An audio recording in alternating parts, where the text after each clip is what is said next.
Adams here, the voice of the ring, and the following is a presentation of the Mancast Network podcasts for the man in all of us.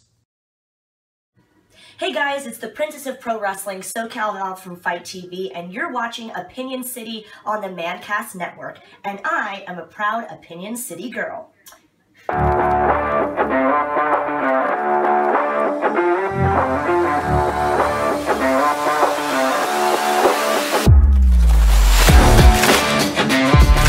Citizens of Opinion City, welcome back for episode number 2. On this episode of Opinion City, it's WWE Draft time, featuring our reactions and a look forward to what we think we'll see from this new version of WWE. We discuss WWE adding yet another title and what we think will happen with this new World Heavyweight title. We preview this weekend's big WWE Premium Live event from Puerto Rico. And in our featured topic, we give our picks for the best factions in pro wrestling history with a twist. I'm your host, Ralph Heinmarch, and joining me once again on this journey into the world of pro wrestling is my co-host, the former host of WVYC-FM's award-winning show Decades Gone By. Ladies and gentlemen, it is the one and only Parmesan Russell. Sean, what is going on? We're back for another round of wrestling conversations. We are, and I am so excited. There's a lot of great stuff to talk about this week. I'm excited for our featured topic because I gotta say, factions are one of my absolute favorite things about professional wrestling. I think they're so amazing. Super excited. So many great things to talk about when it comes to factions. It's been an interesting in the wrestling world. There's still a lot of conversation about what is going on with Cody Rhodes and Roman Reigns. We still don't have a great answer after the draft either. So who knows where that's headed? If they're heading towards the two of them at WrestleMania 40, they are definitely taking the long route. Absolutely. I think I feel like right now the goal for them is to have Reigns pass Hulk Hogan's legendary run as champion, which I think is like 1,474 days, which would mean we would have to have Reigns for a whole another year as double champion, which I'm not exactly a fan of. Yeah, I got to tell you, as far as Roman Reigns continuing to be champion, I have not been a Roman Reigns fan from the beginning. That he's never been my thing. I kind of, and I'm in the minority in this, I know. But I've never had, I don't, it's not that I don't like Roman Reigns. I don't like his work, whatever. There's just something about Roman Reigns for me that doesn't do it. And between Roman Reigns and, again, I'm in the minority in this, I've always felt that the Usos are highly overrated.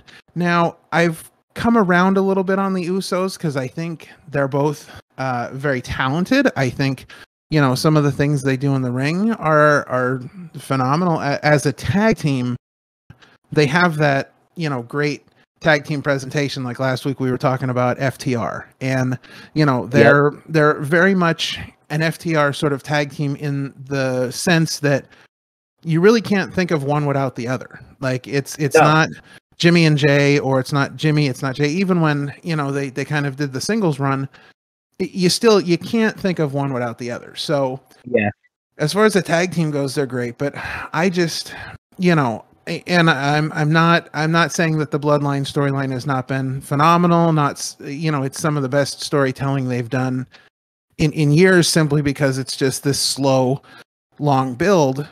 But my problem is I'm concerned that we're going to go to WrestleMania 40 and we're going to have the same result we did at WrestleMania 39. And if you think fans were upset about WrestleMania 39, let them sit a whole year and stew on it and wait for the rematch and then get the same thing. So I don't know where they're going with it. And again, the draft didn't help. No.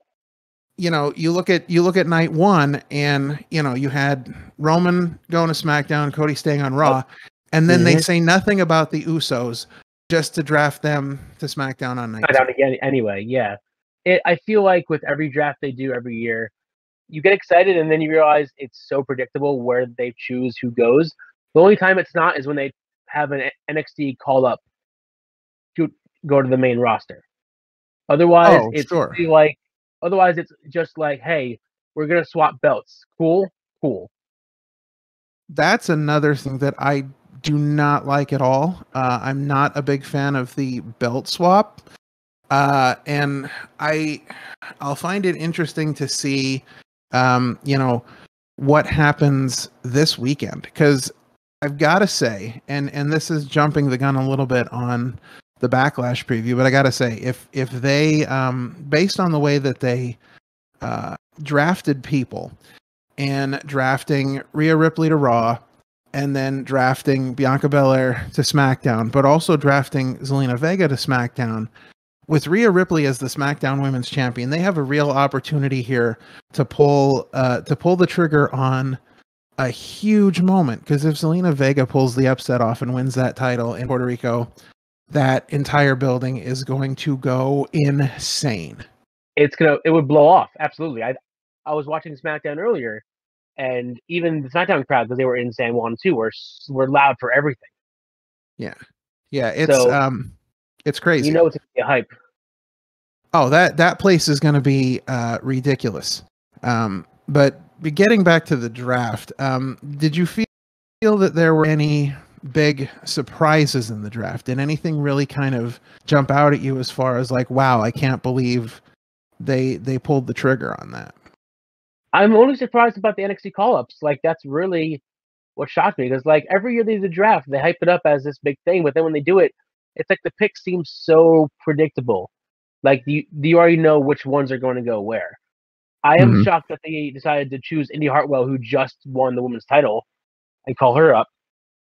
I feel like she didn't have a good chance to actually have a reign with that belt, other than an almost injury, and then she still won it. Yeah, absolutely. And going along with that, I mean, if you look at, what they did to NXT, they have now depleted the women's roster.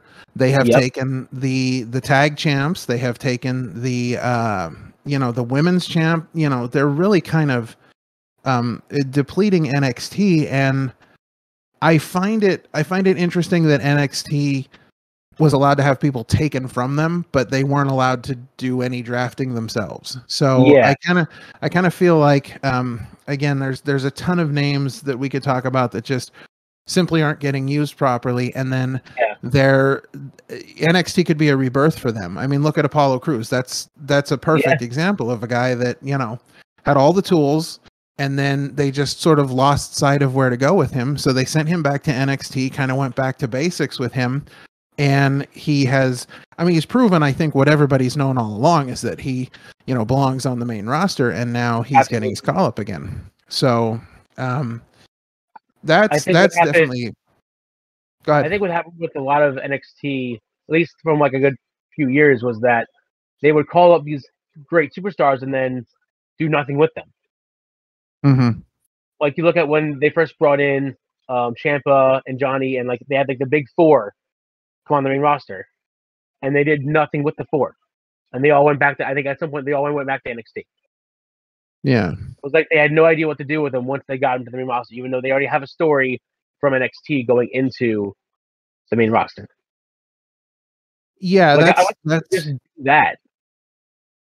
Yeah, that's been a problem for a long time, and I mean, this is not exactly on the same lines, but kind of going down that road is, the slow decline of the character of Bray Wyatt.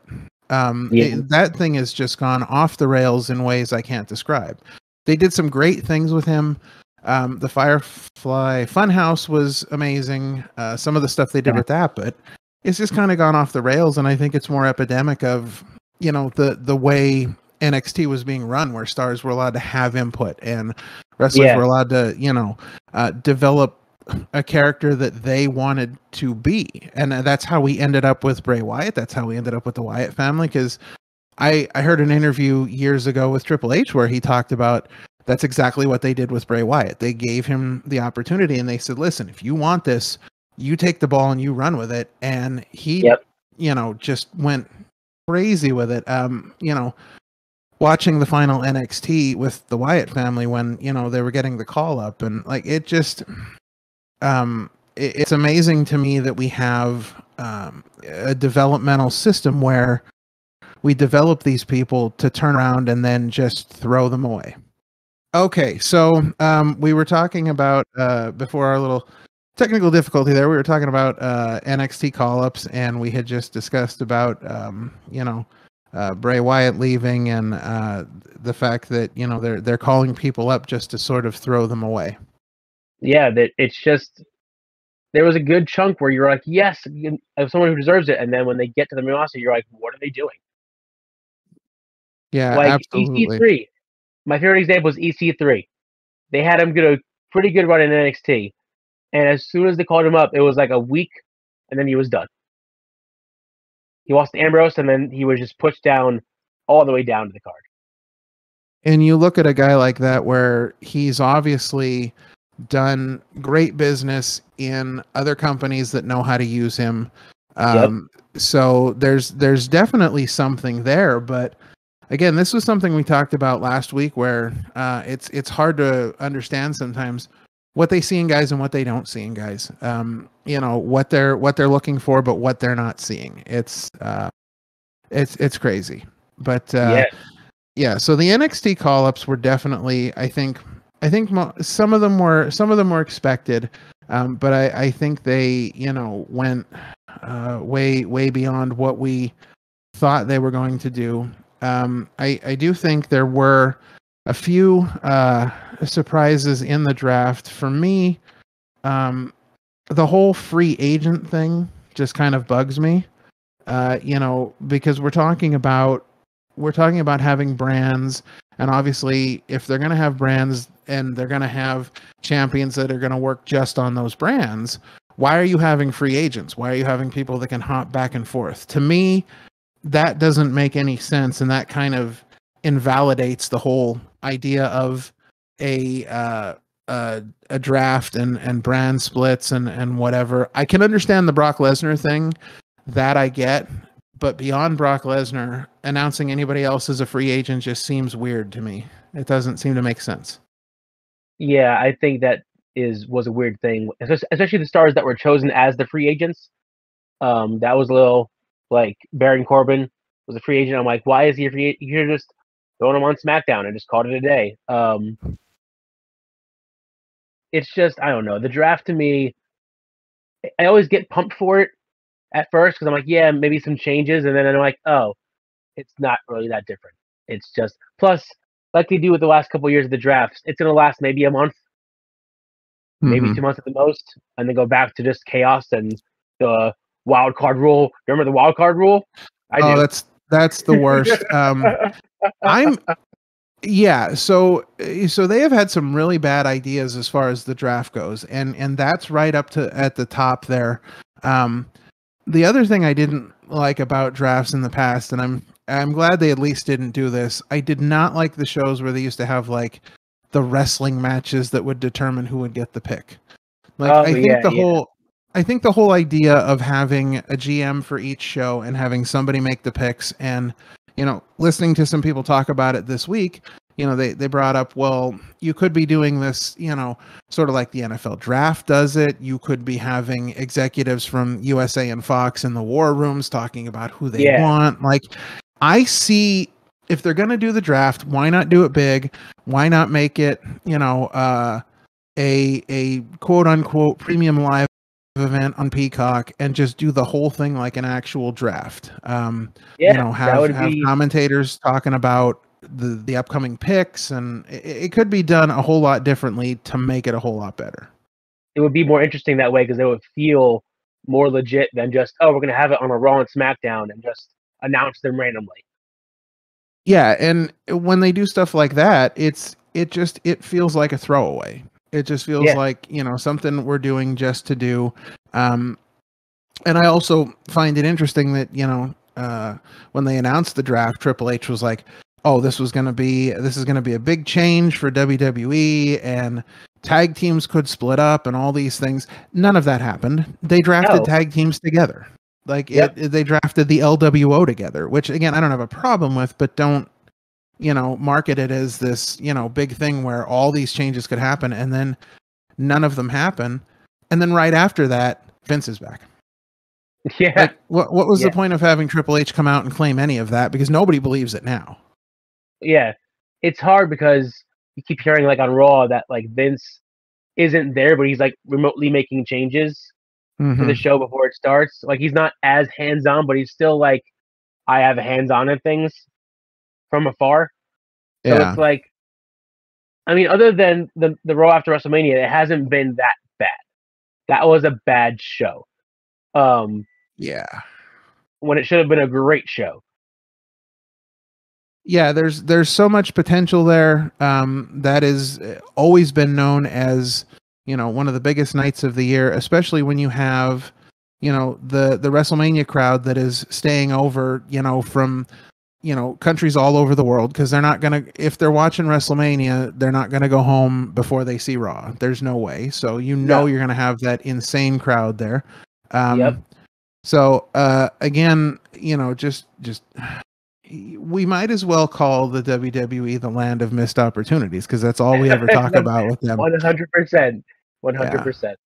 So for me, there were two other things that were big surprises for me, and one of them is something that I don't think anybody is really thinking about, which will lead into our discussion about the new World Heavyweight Championship, because I have some thoughts on that. But for me, I think the biggest surprise of the draft was that Damage Control got drafted together to SmackDown, because leading up to the draft, everything pointed toward the fact that Damage Control was going to split up, that they needed to do something different with that group.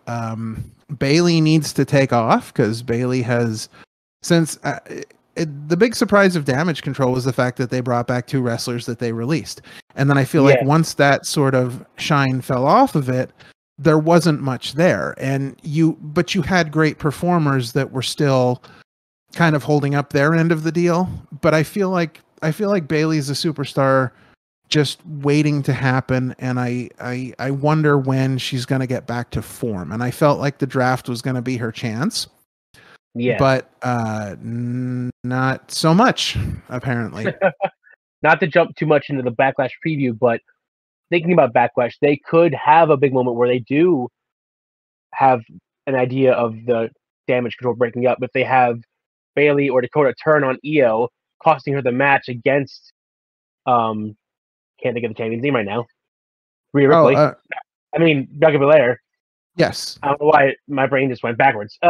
Bianca Belair, and have her lose because of either Bayley or Dakota, or both of them. Sure.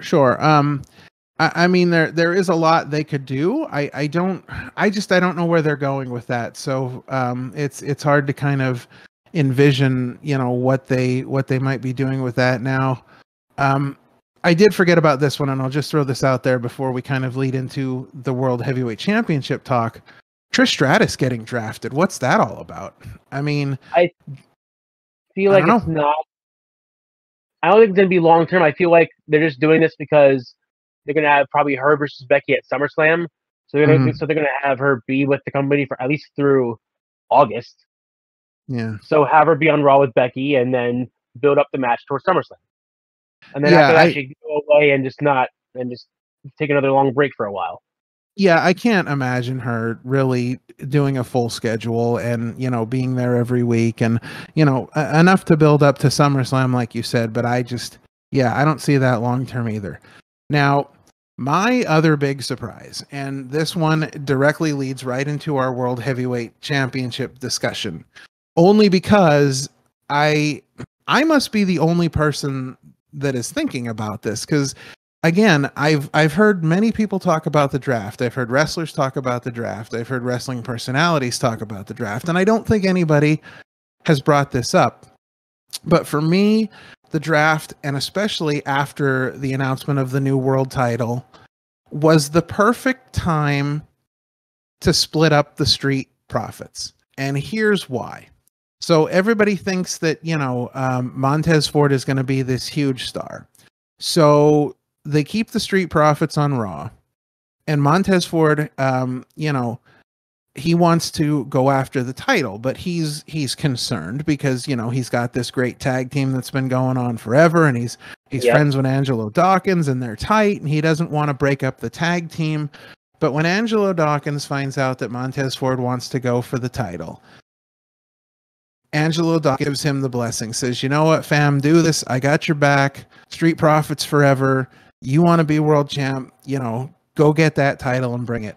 So everything's great. Montez Ford wins the title.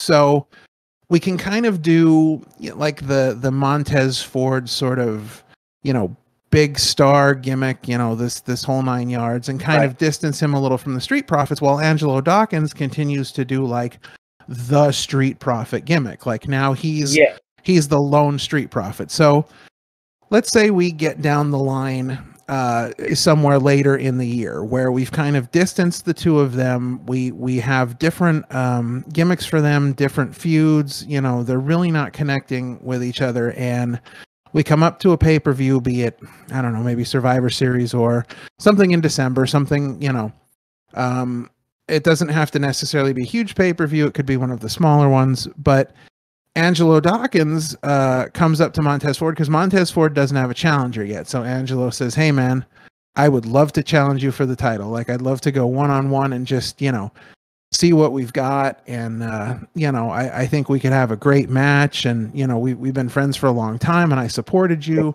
going after this title. And then Bianca Belair gets in the ear of Montez and says, don't do it.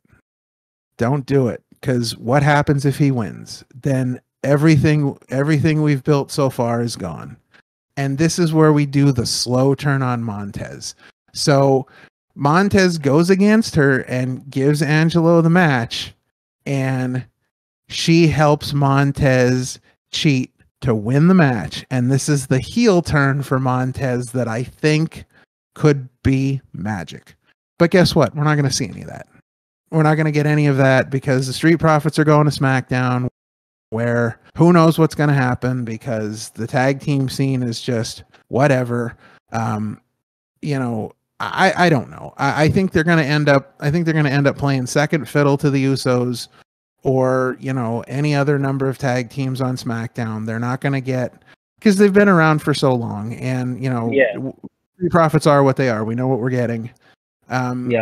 They're amazing talents, but who knows? I mean, we could see them try the split on SmackDown. I feel like by WrestleMania 40, the Street Profits will be no more, and Montez Ford will be going on to bigger and better things, which again slightly worries me about Angelo Dawkins. Not that I don't think he's talented. I think he's just going to get lost in the mix without without Montez Ford. I think he's just going to get lost in the shuffle. I mean, I feel like there are times where they're both equal, like in terms of their, star quality, their mic work, their charisma, their in-ring agility. I think Angelo Dawkins has been showing up. I've been watching their matches. Angelo Dawkins has been kind of like, hey, what you can do, I can do almost better. It's kind of been tit for tat. So, and it is interesting because people are noticing that. People are making comments that hey, Angelo Dawkins is really trying to up his game. And again, I see that. I don't have any issues with that at all. My feeling is that if they split the team, they're really only going to put the push on one of them. So I'm worried that Angelo Dawkins is going to kind of fall off sort of, mid-card and maybe hang around. I mean, look what happened when they split up Heavy Machinery. Otis became a huge superstar, and where is Tucker? And then Tucker just vanished. Poof, gone. I like to call tag team partners disappearing like that. I'm going to call it from now on the Tucker effect, because it's just man disappeared, and it's a shame too, because they were a great tag team. Very sort of throwback, reminiscent of teams like the Natural Disasters and just these big monstrous teams, but. It's all in what they see in people, and they saw something in Otis. So, So, what are your thoughts on the World Heavyweight Championship? What are your thoughts on the design of the belt? Do we need another belt? What do you got?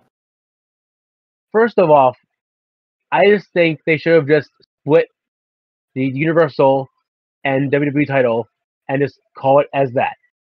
They could have easily had like a Drew or like a Cody or whoever take one of the belts off of Reigns and bring it to Raw. Mm-hmm. Instead, they're like, no, we're going to have Reigns keep both titles and make a whole new one for Raw. Now, Yeah. when I first saw the title, my first thought was, wow, they took the big gold belt and smacked the logo on front of it. And I'm like, I don't like that at first. At first I was like, I'm not, why wouldn't they just bring back the big gold belt rather than just make a new one and say, oh, hey, here's a big WWE on it because it's our brand. Mm-hmm. But after giving it a few weeks of looking at it, I don't mind it anymore. I think I could get used to it based on who they make the first champion, which I'm hoping isn't Cody, because that would defeat the whole purpose of finishing his story. And I hope that they do that story separately from the World Heavyweight Championship. I feel like they Sure. could give it to either like a Rollins or somebody that is been on Raw forever that could hold the title for at least a few months until they figure out how they want to start changing the guards of the belts. Yeah, I do like the design of the belt. I do see where it's sort of just a rip off of the big gold belt. But I mean, I'm okay with the look of the belt. I definitely don't want Cody to win it because I do feel like that's like the consolation prize. I feel like I feel like that would honestly take away from the story with Roman, because I think there are great ways for them to go about, continuing that story with Roman, even though they're on separate brands.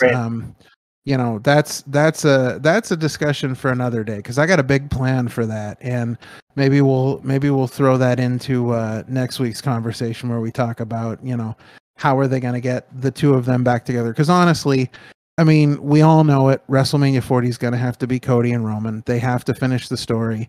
And I don't think they can wait much longer than that. I don't think they can pull the trigger before that, because they blew the big moment at WrestleMania 39. So if you're gonna take a chance on blowing that huge moment, you cannot make it less. You have to get that big moment back. So I don't think they can finish it before 40.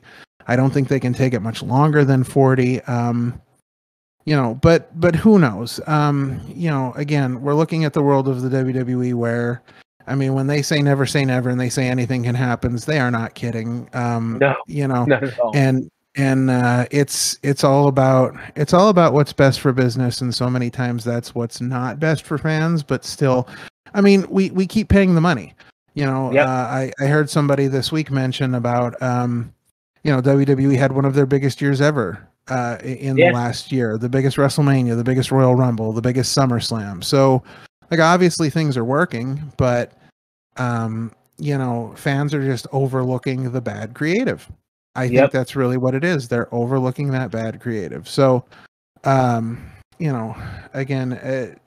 I do think you're right, though. We don't need another title. I don't know how I could really see them, splitting the titles, because I still feel like if they put one title on the line and had Cody beat Roman for one title, I feel like that's super predictable. Like they could have. I see that coming a mile away, and predictable is not always bad, but in that instance, I think it would have, lessened the story a little bit. So I don't know. I don't know how they fix this. I don't know how they get out of it. I've got my ideas, but I guess, we're going to see what they end up doing, and we're going to see pretty soon, I think, where things are going to be headed and what direction they're going in, because we've got Cody in a big profile match this weekend. We've got Saturday, the big premium live event on Peacock this Saturday night at 8:00. We've got Backlash emanating from Puerto Rico, which is going to be insane. I think they're going to really sort of go all out for this Puerto Rico show. I'm excited for that. I love when I love when the venue and the location is a part of the big hype.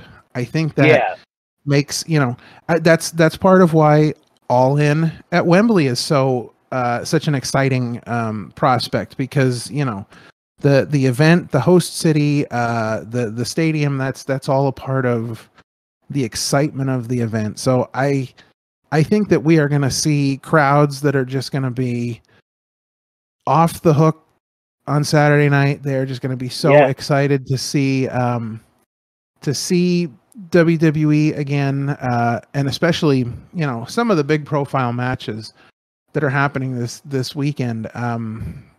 It's kind of elevating Backlash, and it's interesting because I don't even think Cody and Brock Lesnar is obviously going to be the main event, and I don't even think that's the most interesting match on the card. So let's take a look at the card. We'll run down the card from bottom to top, however it looks, and we'll just kind of give our thoughts. So this depending on what happens coming up at Night of Champions as well, this could be a big profile match as it relates to that World Heavyweight title, but we've got Seth Rollins and Omos. Yeah, which I think was randomly thrown together in the first place, but somehow they made it work to build it.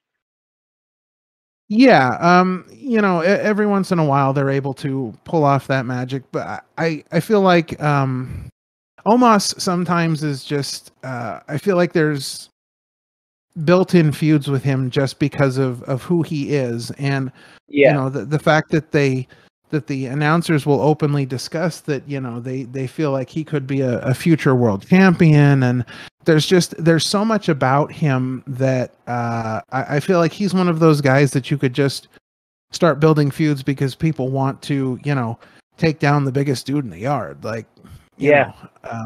anytime Seth Rollins wrestles is exciting. It's a spectacle. It's a show. So I highly expect that to open the card, just because I think Seth Rollins is such an exciting personality in the ring. I think he steps out of the entrance, whatever it's going to look like, and that crowd is going to be singing along with him, and that is just going to set the tone for a raucous evening. Now, do you think the match goes more than 5 minutes? I don't know. I would think it might. I don't see Omos being involved in extremely long matches, but then again, I also don't see Seth Rollins just going out there for 5 minutes. So it's kind of hard to determine how long I think this one's going to go. I don't know if Omos can go that long. I mean, who knows? But I think this one has big implications for the World Heavyweight title, because these are two names that have been talked about. I mean, if Omos wins that title, you are looking at what could be a very interesting course of action for Monday Night Raw, because they're talking about having this title defended every week, and here's this big giant that now is as scary as it is the world champion, and you have got to take him down now, and who's going to be the one to chop the tree down. My problem with Omos, and this might be a hot take, but to me, he feels like a modern day Great Khali with a better look. He looks better. He has a better physique. He kind of has he can talk to a certain extent. Khali couldn't talk a lick of English. Right. But I just feel like he's not the greatest in the ring because he's a giant. Sure. Nothing to me has, Braun Strowman is giant, but he can move in the ring. Mm-hmm. Omos has had so many short matches, we don't know if he can go a full 15, 20 minutes for a match. Well, and it seems like he's been around for a while, but he really hasn't. When we look at the amount of time he's had in his career compared to, some of these other big men.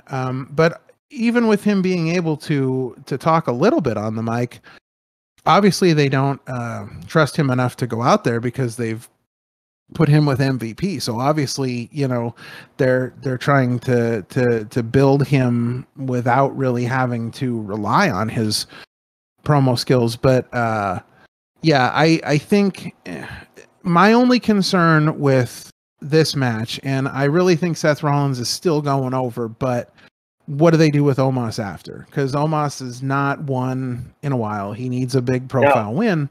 But what, you know, if Seth Rollins does win this, and I see that happening on his way to a possible world title run after Night of Champions, I don't know what they do with Omos from here.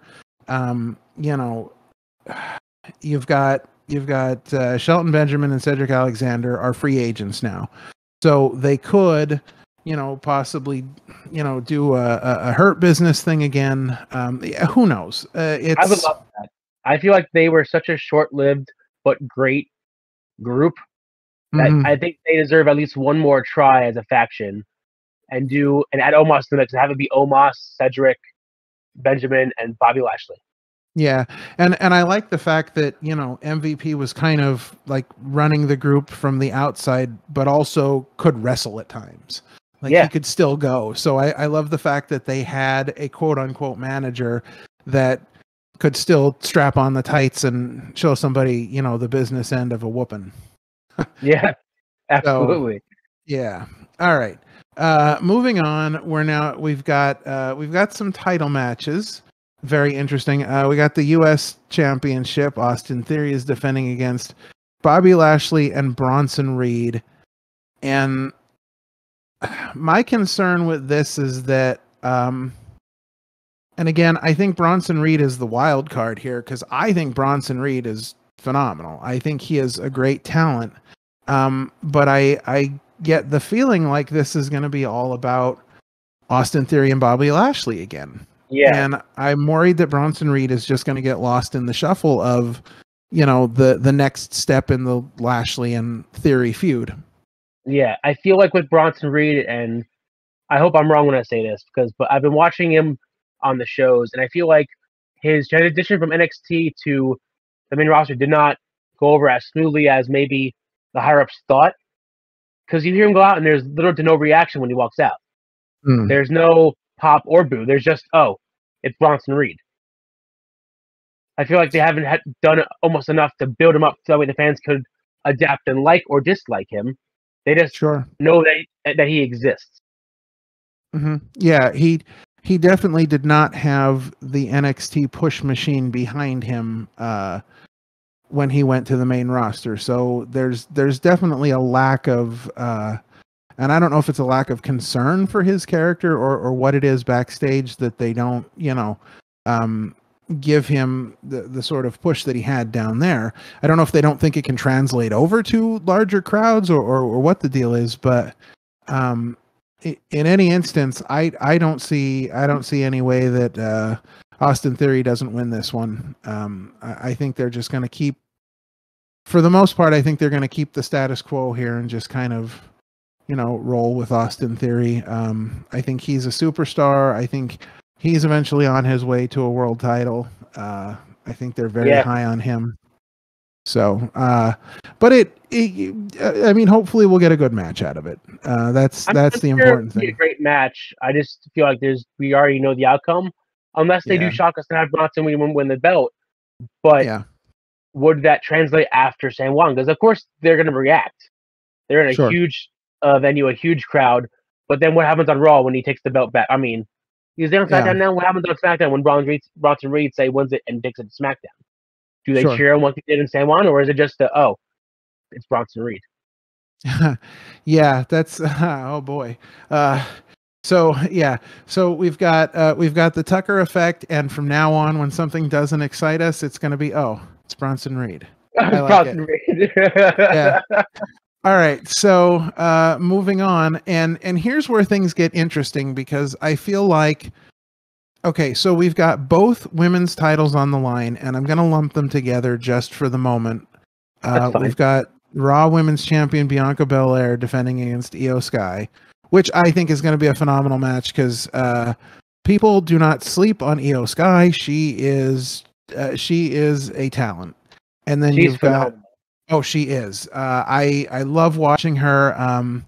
I loved her in the War Games match. Oh my God. She's So good. yeah, just a performance of a lifetime. And then you've got Rhea Ripley defending the SmackDown Women's Champion against Zelina Vega. But here's the rub: Rhea Ripley is a Raw superstar, and Bianca Belair is a SmackDown superstar.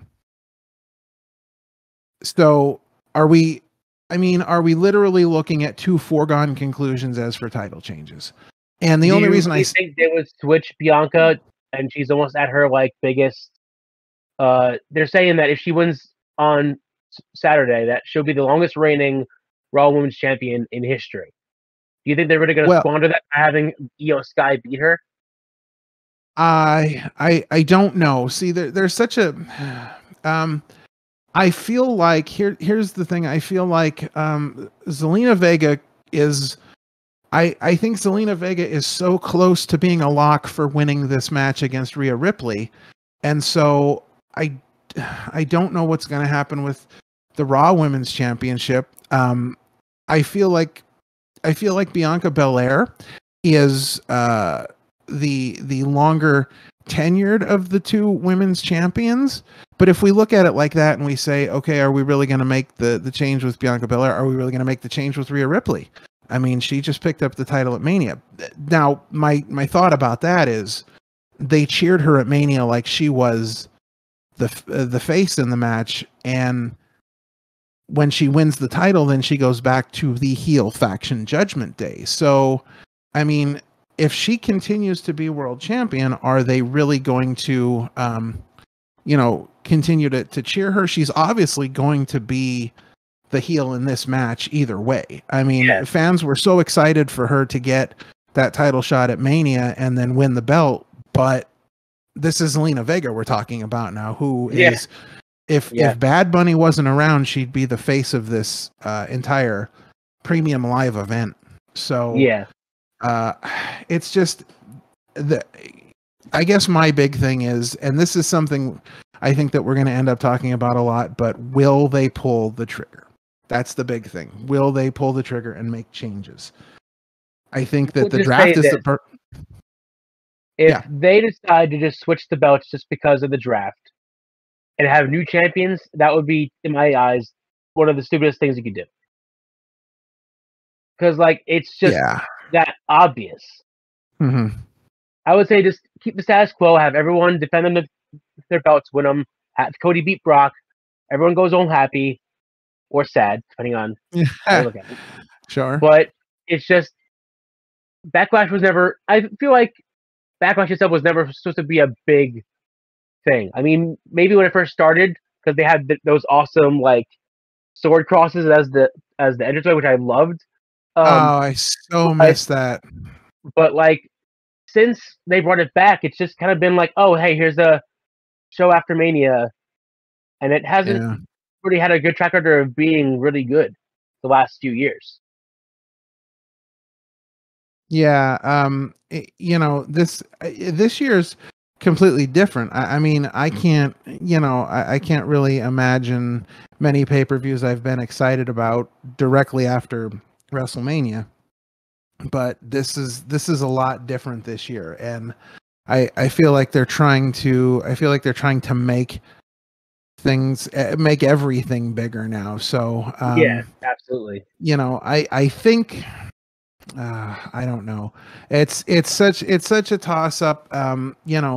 If Io Sky doesn't win, you could have Damage Control involved and be that the catalyst for the breakup. If Io Sky does win, you could have the jealousy from Bayley and Dakota Kai be the catalyst that breaks them up. That world title could be the actual centerpiece of the breakup. So there's a lot of things they could do. I will be the first to say that I'm probably, and again, I'm in the minority in all of this, I'm sure, but I'm tired of Bianca Belair. I'm done with her. I think she's a great talent, but for me, it's just I think it's the Roman Reigns syndrome where it's the same thing over and over again.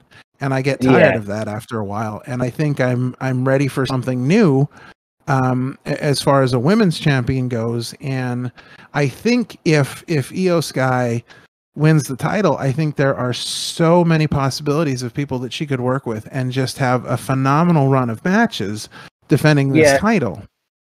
I do agree 100%. You're right about that. Io Sky, again, just the talent that she has, she can go with almost anybody. Yeah, absolutely. So this next match, and I'm just going to throw it out, and then I'm going to ask your interest level on a scale of 1 to 10. Matt Riddle and the tag champs Kevin Owens and Sami Zayn versus the Bloodline. On a scale of 1 to 10, what is your interest in this match? I'll be honest, I'm at like a 7 or an 8, just because only because I'm fully invested in Owens and Zayn. I have been for a very long time. I met Owens back in 2016. He's a teddy bear. He's the nicest dude you ever meet. But like, I've been an Owens and Zayn fan for a long time, so anything that involves them, whether it's them together or apart, in any sort of match, I want to see. Also, I feel like, as always, this continues the Bloodline storyline. So I'm so invested in that by now that I just want to know what the next chapter in that story is going to be. Sure. So I will say that my interest for this match is a 3, and I will tell you why. The reason that it gets at least 3 out of it is for the same reason that you just talked about. I'm totally 100% invested in Sami Zayn and Kevin Owens. I've been following them forever as well. I've met both of them. They're fantastic. And I love that, you know, these guys that have had these super long careers and super long careers that have been totally intertwined. I love that they are now where they're at. I think the moment at Mania when they won the title was absolutely huge. I think that could have ended night 2, to be honest, and sent fans home happy.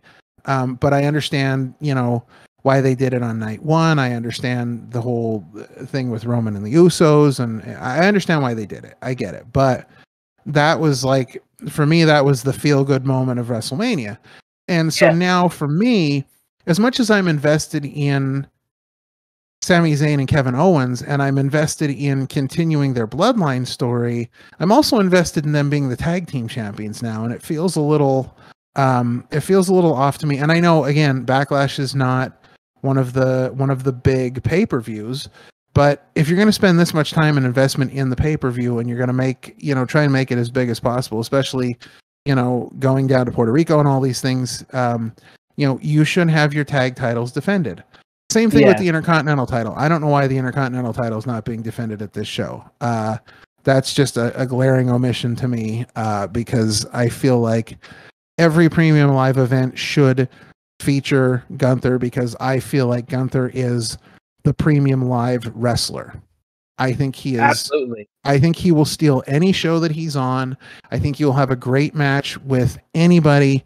And I feel like, you know, if we really want to build this Intercontinental title to mean something, and obviously the match they had at Mania, the triple threat, you know, put the IC title back on the map as far as work rate and just an exciting match goes. But I feel like that's a glaring omission. But back to Sami Zayn and Owens, I don't feel like you're ever doing the champions any service, and you're ever doing the titles any service by not having those titles defended at premium live events. If they're not going to defend them every week, then what's the point of building up to a premium live event just to have them not defended again? So, I mean, I don't know. I feel like premium live events are where titles should be defended.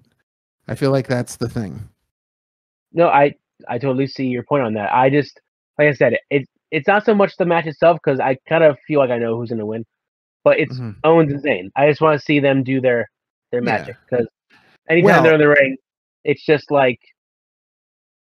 Well, and you take Sami Zayn and Kevin Owens, and you throw in Matt Riddle, and excuse me, that's just a recipe for amazing. I mean, absolutely. I remember seeing Matt Riddle on the indie days, and I mean, the guy is just a superstar, and can definitely hold his own in the ring on that team. So I think there's a lot of talent in this match, and I think they're going to really, pull off some amazing things. I agree 100%. I think it's going to be a really good match. I do see your point that it could be a 3, but I guess just because, like I said, I've so invested in this bloodline story that like I just want to see it where it ends. I thought it was going to end at Mania when everything happened. That would be the big blow off. But of course, it was just Usos that lost and Reigns won at night 2. Which, by the way, the IC match at night 2, best match of the night. Oh, the IC match on night 2 was unbelievable. Honestly, that was my favorite match of WrestleMania out of the whole entire show. Sami Zayn and Kevin Owens was a close second because their match was just exciting from beginning to end, and you could feel the moment building and building. But the work rate and just the brutal physicality in that triple threat match, we have not seen a triple threat match with 3 just monsters go in there and really give it to each other, I think, in a long time. And that's to me, that was a throwback to like serious 80s wrestling. They just 3 huge guys in there just being physical and brutal with each other. And, the right guy came out on top, but any one of them could have taken that match easily. I was pulling for Sheamus. I would have been excited because, I mean, you could feel the crowd get behind people during this match, and you could feel the crowd conflicted as to who they wanted to win because these guys were just putting like their heart and soul in this match. They were laying it all on the line. They were just like, it was as if they said, "All right, you 3, just go." Yeah. Like, yeah. Like, and that they made, if that's what they did, they made the right choice. So I feel like it's a disservice to the title and the champion that we're not seeing that defended, but not my show, not my decisions. Of course. But so that leaves us with our I think our big 2 matches left. These are the 2 I think that are going to be the most interesting, the most people are going to be interested in these, I think. You have Bad Bunny and Damian Priest in a Puerto Rico street fight, and I will say that if I had to pick an excitement level on this one, I'd be like an 11.5. I'm super excited for this match as well, and I feel like I could be wrong because I feel like it's WWE, you can predict things, but I feel like they might actually make that the main event of the show. They're in San Juan. I would be okay with that. I think, and part of what I think could help that is that WWE is really high on Bad Bunny, and I've heard some wrestlers talk about him, and they talk about his work ethic and his respect for the business and just the way he handles himself around other wrestlers. He's a fan, but he gets what they do and he takes it seriously. And he takes his role in the ring seriously. You could tell that he, took his time, trained up right, understood the process. Like he really took his time to make sure that he was ready to actually be in the ring. Like his first few matches, I was stunned. I was like, this guy knows it. He has it down. Like same thing with like when Logan Paul came in, and I was like, oh, why Logan Paul? But then he did 3 matches and shut us all up. Yeah. Yeah, Bad Bunny is a spectacle to see. He, and the fact that it's a street fight, for me, I think what really sold me on it was when Bad Bunny came out and just took it to Damian Priest with the kendo stick. Like that was ridiculous. This guy's all in. Like this guy is, and in Puerto Rico, I mean, this is like one of the legit biggest musical acts in the world right now, and this guy is in Puerto Rico for a WWE Premium Live event where he is practically headlining the show, and I feel like he is going to go out there and give the fans in attendance a match like they've never seen. So I'm really, my excitement level for that one is super high. I think that's going to be great, and I would absolutely be okay with that being the main event. I feel like that could really main event a show. It absolutely it could, because again, like you said, Bad Bunny puts in the work, and I feel like, especially because he's been friends with Damian Priest and he's teamed with Damian Priest, they both already have that kind of cohesion where you know it's going to be a good match. Yeah. And honestly, the fact that we're talking about Bad Bunny so much takes nothing away from Damian Priest, because that guy has slowly been becoming the superstar that he should be. I mean, you saw it from day one, and you saw just the rise of this sort of, almost like underground character, just kind of building and building and building. And the guy's putting it in. I mean, he's becoming a superstar now. You see him. I've heard others talk about like the fact that he's upgraded his ring gear, and he's looking the part of a superstar now because he is a superstar. And I think for them to give him this spot where they say, okay, you're going to work with Bad Bunny in Puerto Rico in this Puerto Rican street fight. And I mean, think about guys from the entertainment world that come into wrestling. So think about all the, the management team they have, the insurance team that they have, all these people that manage their career. And this guy goes out there and one thing goes wrong and his music career could be over. Like his meal ticket could be gone. And they're trusting Damian Priest to get in there with him and keep him safe and work with him. And I think that's not just a big honor for Damian Priest, but it says a lot about the wrestler that he's become and how much WWE trusts him. Yeah, I think since being in the Judgment Day, he really has grown into his own. Mm-hmm. Since the whole thing started with Edge first, like because he was the first like disciple that joined Edge. Yeah. And then from then on, he just skyrocketed, and he just kind of made that whole character his own and really honed into that Judgment Day dark character. And like he does like most of the promos other than Rhea Ripley and Finn Balor. He's he's always the first person you hear, and then you hear the other two. Yeah. I feel like even before he got to the main roster, you could just tell that he was bigger than the show. He was he was just breaking out and it just biding his time until the right opportunity came. So good for him. I think him and Bad Bunny are going to kill it. It's going to be a great match. I'm very excited for that.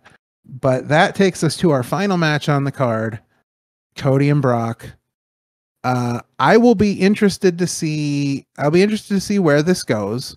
I'll be interested to see how much they protect Cody.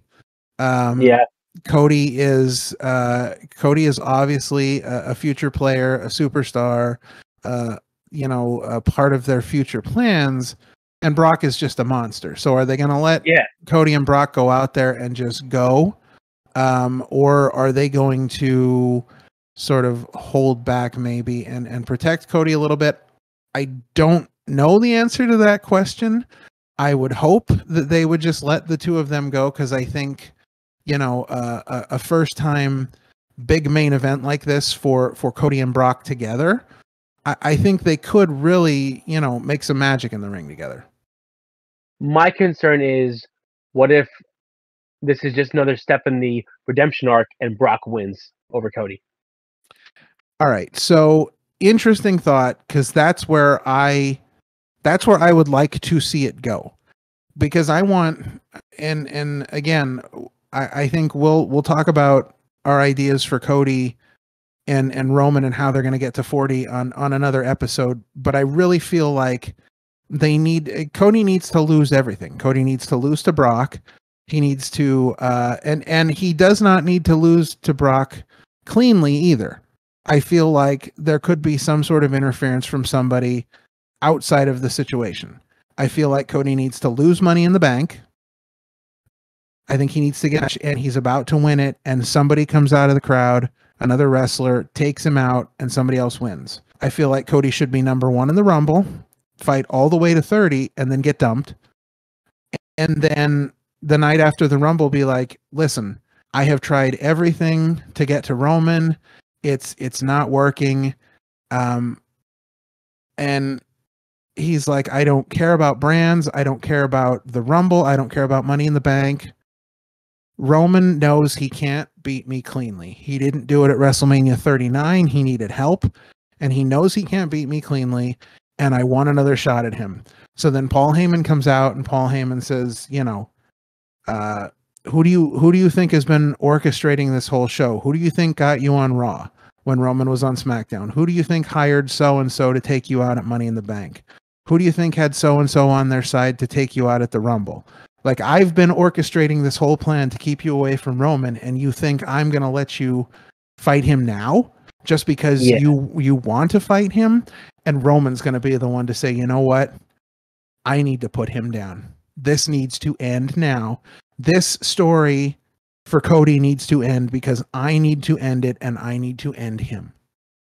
So that's my big plan.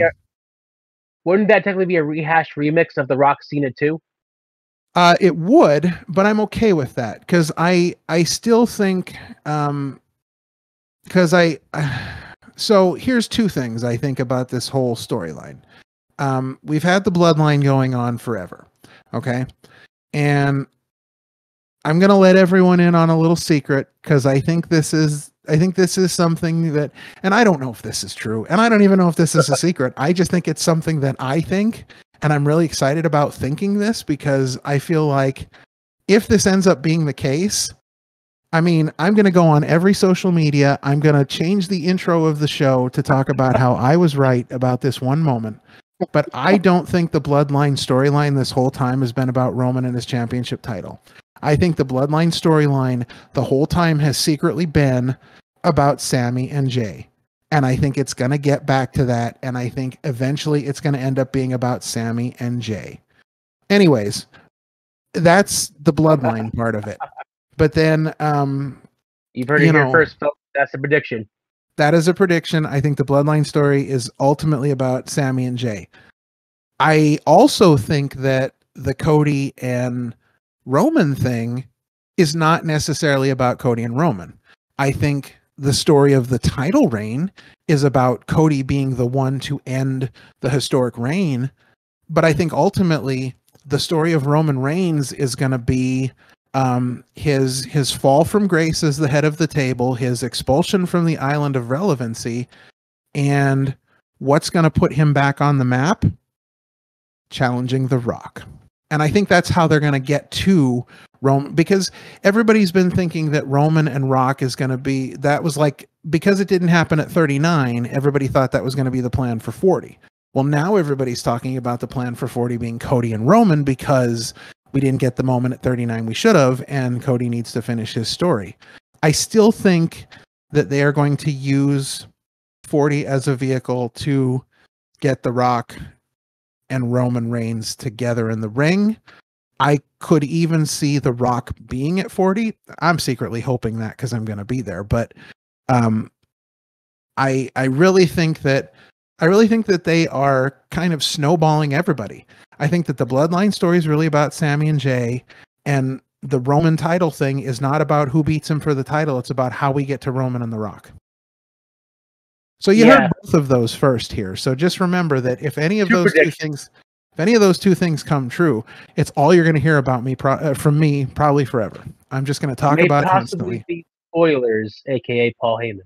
Oh, yeah. So, but I honestly, I mean, I really do hope that Brock beats Cody. I feel like that's the right way to go. And honestly, though, if Brock does beat, I mean, that kind of plays into your thought that the Puerto Rican street fight might be the main event. Because if they want to send everybody home on a good note, Brock beats Cody, like destroys him in the ring, and then we have the street fight, and Bad Bunny sends everybody home happy. Yep, that would actually make the most sense if they do go with Brock winning. Yeah, have Brock win, they all boo him, they all get upset, and then they do Bad Bunny versus Damian Priest. They blow the house off, have a great match, and then everyone's home happy and pleased and ready to go home. Yeah, I love it. All right, so next week we will see if our Backlash predictions have come true. We will obviously have some new interesting WWE storylines to talk about, I imagine, because I feel like WrestleMania is always kind of like the start of the new year and the next chapter, but I feel like Backlash is really going to set up some of the major storylines going forward. I think we had a little bit to kind of get us from WrestleMania to here, but with this being the first premium live event after Mania, I think we're going to get some of our major storylines going forward from there. So I think we're going to have a great deal to react to next week, and hopefully some of our predictions come true. Yeah. So, all right. So, with our Backlash discussion in the books, it is now time to get to our featured topic of the week, which our featured topic of the week is our picks for the top 5 factions in the history of professional wrestling. The best factions, the most influential factions, the factions that we feel are just the top of the heap, because wrestling factions have been around probably as long as wrestling has been around, and we have seen some really great ones. We've gone through some periods where there have been really bad ones. But we did set, and this is our twist here, we did set some parameters for this discussion, and the parameters were that in picking 5 stables or factions that we feel are the best, we could not select D-Generation X, the NWO, or the Four Horsemen, because we felt that those are go-tos for everybody, and you really can't have a wrestling discussion about factions or stables without bringing up those 3. So yeah, absolutely. You can't say anything that hasn't already been said. So I feel like there are a lot of great other factions out there that deserve their moment in the sun. So our list will not be including any of those 3. And for those of you who are listening who obviously can't see us, we have once again donned the wrestling shirts for the occasion. Sean has his awesome Undisputed Era shirt on, which is phenomenal. I have my NWO Hall of Fame shirt. Great Nice. story behind this one. My wife is not a huge wrestling fan, but she will watch wrestling with me, and when I was so excited about the NWO going into the Hall of Fame, the night of WrestleMania, she saw an advertisement for WWE Shop, and she instantly went on there, found the NWO Hall of Fame shirt, and ordered it for me. So the wife is slowly coming around to supporting my wrestling habit. She's gone to some indie shows with me, and she will be attending WrestleMania with me next year. So that's very exciting. I hope to see you there. Yeah, it's gonna be a fun week. My plan right now is to be in Philly for most of the week, probably like Wednesday to Tuesday, because I'm gonna try and catch as much as I can, get to as many things as I can. I'm watching for all the great indie shows that are going to be in the area, because they do some great shows that weekend, so I'm definitely going to want to try and catch as much as I can. And being only an hour down the turnpike from Philly, it's easy to get down there for everything. So yeah, it should be a good time.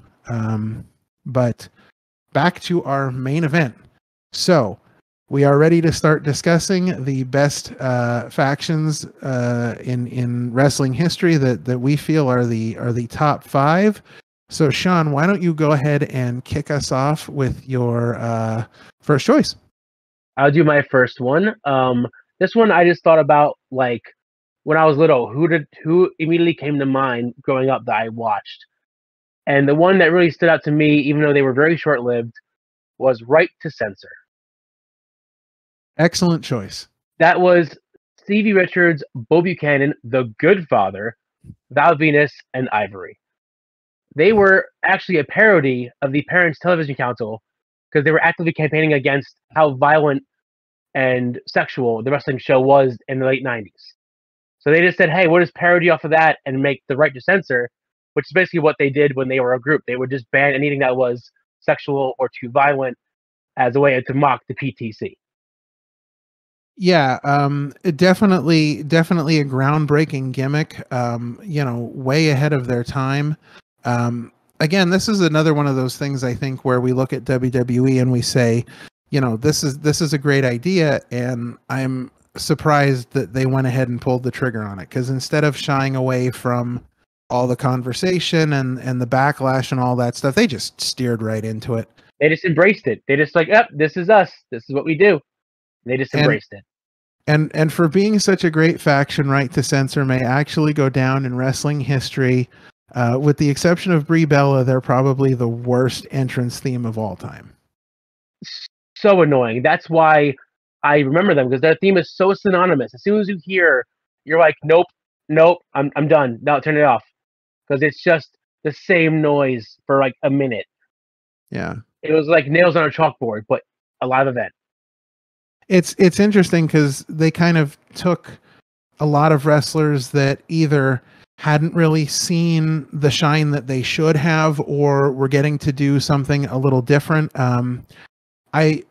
I know a little bit about Stevie Richards, one of my good friends who was a professional wrestler for a long time. He was he was a huge Stevie Richards fan. So actually, when I worked for PCWA out of Mount Carmel, Pennsylvania, we brought in Stevie Richards a couple times, and he had a really great time. He said, anytime you guys want me to come back, I will come back. He went out during intermission and signed autographs for anybody that wanted an autograph for nothing. Like, he was taking pictures, signing autographs. Stevie Richards was a phenomenal person. I met him again years later when he was doing the BWO with Chikara during King of Trios weekend, and I brought up his time with PCWA, and he loved going there. He's just an all-around good person. So to get to see him have that sort of main role, and then you've got people like Ivory, which Ivory is a phenomenal talent. Ivory is a great women's wrestler, but did not get sort of the forefront roles, or the major roles. So to see wrestlers like that get a chance to really step out and do something that for a while was really sort of like main event stuff they were doing, like the Right to Censor was a big thing. Yeah, at that time they gave Ivory the women's championship, and I believe Bull Buchanan and the Good Father were the tag team champions. Mm-hmm. Yeah, just a brilliant gimmick. Very, very well thought up. So yeah, love that pick. All right, so I'm going to step in. Here, number 5. Oh, here we go. All right, I'm stepping in with number 5, and my number 5 pick has to do with not just the talent in the group, but the manager of the group as well. So my very first pick at number 5 is the Heenan family, and let's think about what we have here. So you start off with Bobby Heenan, who is just an absolute manager extraordinaire. In my mind, the greatest professional wrestling manager of all time. He started off in the AWA and had all kinds of amazing talent under his wing, just working with superstars. But then when he got to the WWF, listen to this. Just listen to the roster of wrestlers that he had within the Heenan family, and just think about not only the talent here, but the Hall of Famers, the just wrestling legends. So we start off with Andre the Giant.